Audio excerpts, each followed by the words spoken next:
প্রিয় শিক্ষার্থীরা আসসালামু আলাইকুম। ভার্সেটাইলিটি একাডেমি পেজে তোমাদের স্বাগত। আজকে আমরা আলোচনা করব নবম শ্রেণীর ডিজিটাল প্রযুক্তি বইয়ের 13 থেকে 15 পৃষ্ঠা পর্যন্ত। 13 থেকে 15 পৃষ্ঠায় বলা হয়েছে, দেখো 13 পৃষ্ঠার শুরুতে সংবাদের কাঠামোকে উল্টা পিরামিডের সাথে তুলনা করা যায়। শিরোনাম: ক সম্বলিত সবচেয়ে গুরুত্বপূর্ণ তথ্য, পটভূমি বা সম্প্রচারিত তথ্য, উৎপত্তি, সাধারণ বর্ণনা, কম গুরুত্বপূর্ণ কিন্তু ঘটনার সাথে সম্পর্কিত তথ্য। এরপরে বলা হয়েছে আমরা আমাদের আর্টিকেল বা নিবদ্ধ লেখার বিষয়গুলো ঠিক করব। বিষয়বস্তু ঠিক করার আগে একটি অনুশীলন করা যাক। নিচে একটি বিষয়বস্তু দেওয়া আছে। এই বিষয়বস্তুর সাথে সম্পৃক্ত সংবাদ উৎপাদন কি হতে পারে তা নিজে মনে মতো করে লিখে বিষয় আমাদের বিদ্যালয় শিক্ষার্থীদের অনুপস্থিত যে বিষয়টি গুরুত্বপূর্ণ দিতে চাই শিক্ষার্থীদের অনুপস্থিত কারণ। এরপরে বলা হয়েছে যেসব তথ্য থাকতে পারে, যে উৎপাত্ত বা ডাটা থাকতে পারে। এরপরে বলা হয়েছে যার যার সাক্ষাৎকার থাকতে পারে এবং যে ধরনের ছবি বা ভিডিও ব্যবহার করা যেতে পারে।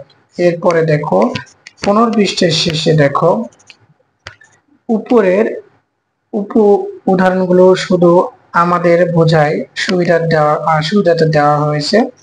আমরা উপরের বিষয়বস্তু থেকে আমাদের ডায়েরি কিংবা আমাদের আশেপাশে যে কোনো বিষয়বস্তু থেকে যে কোনো একটি বিষয় নিব এবং এখন থেকে উপরের কাজগুলো শুরু করব। আমাদের বিষয়বস্তু ঠিক করে আগামী শ্রেণীতে শিক্ষককে দেখাবো।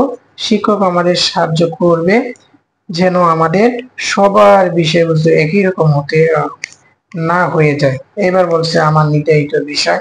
তো প্রিয় শিক্ষার্থীরা, চলো এখন আমরা 14, 13, 14 এবং 15 পৃষ্ঠার খালি ঘরগুলো পূরণ করে আসি।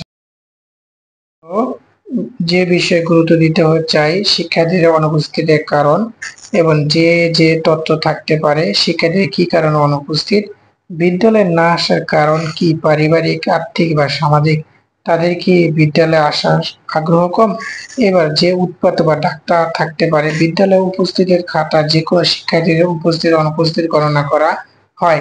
এবার যার যার সাক্ষাৎ থাকতে পারে, শিক্ষার্থী, অভিভাবক, প্রধান শিক্ষক, উপজেলা নির্বাহী অফিসার।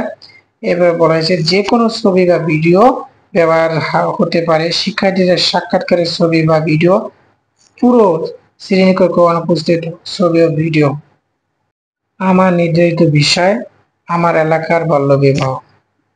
বিষয় আমার এলাকার বাল্যবিবাহ। যে বিষয়ে গুরুত্ব দিতে চাই বাল্যবিবাহের কারণ, যে যে তথ্য থাকতে পারে, কি কি কারণে বাল্যবিবাহ হয়, সমস্যা কি, পারিবারিক, আর্থিক বা সামাজিক, বক্তব্য কি বাল্যবিবাহের জন্য আগ্রহী। এবার উপাত্ত বা ডাটা থাকতে পারে, আমাদের এলাকায় পূর্বে বা বর্তমান কতগুলো বাল্যবিবাহ সংঘটিত হয়েছে তা প্রমাণ। যার যার সাক্ষাৎকার থাকতে পারে, যে শিক্ষার্থীর বাল্যবিবাহ হচ্ছে স্কুলের প্রধান শিক্ষক, অভিভাবক, চেয়ারম্যান, মেম্বার, এলাকার সচেতন ব্যক্তি। এবার যে ধরনের ছবি বা ভিডিও ব্যবহার হতে পারে, বিবাহের সাথে যারা জড়িত তাদের ছবি বা ভিডিও, সাক্ষাৎকার দেওয়া ভিডিও বা ছবি। তো প্রিয় শিক্ষার্থীরা, তোমরা দেখলা ডিজিটাল প্রযুক্তি বই 13 থেকে 15 পৃষ্ঠায় খালি ঘরগুলো আমি সুন্দরভাবে পূরণ করে দিলাম। ভিডিওটি কেমন লেগেছে কমেন্টের মাধ্যমে জানিয়ে দাও এবং পরবর্তী ভিডিও দেখার জন্য চ্যানেলটিকে সাবস্ক্রাইব করো এবং পেজকে ফলো দিয়ে রাখো। আজকের ভিডিও এই পর্যন্তই। সবাই ভালো থাকবো। আল্লাহ হাফেজ। আসসালামু আলাইকুম।